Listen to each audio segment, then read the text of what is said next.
வகை செய்கிறது. இப்படி அதிகார குவியல் சரியல்ல.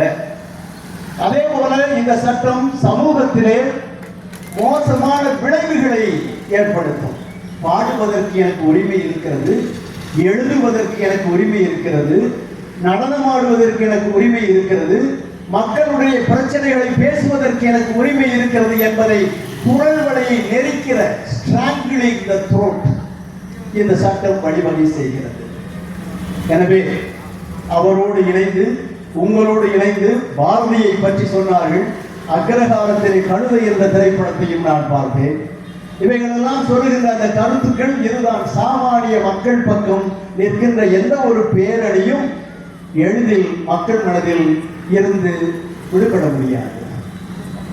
எங்களுடைய சமயத்திலே ஐரேனியூஸ் என்ற ஒருவர் சொல்லியிருக்கிறார், சமயம் பரவ வேண்டுமா, கிறிஸ்தவர்களை கொள்ளுங்கள், சமயம் வெகு எளிதாக பரவிவிடும்.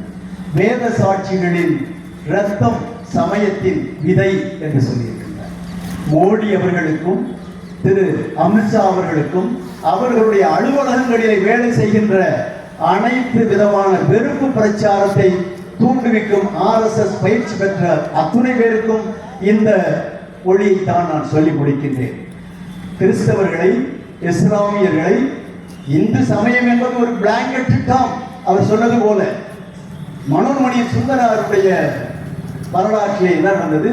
நாங்கள் இந்து இல்லை என்று யாரிடம் சொன்னார்? விவேகானந்தரிடமே சொன்னார். நாங்கள் சைவாய்ட்ஸ், அதைத்தான் பின்பற்றி பெங்களூரிலே லிங்காய்ட்ஸ் என்று அவர்கள் சொன்னார்கள். எனவே நம்முடைய 6 பிரிவுகள் இருக்கின்றன.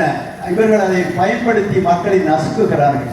எனவே நசுக்குங்கள், நாங்கள் காக்ரோச் ஜனதா போல வளர்வோம் என்று சொல்லி என்னுடைய உரையை முடித்துக் கொள்கிறேன்.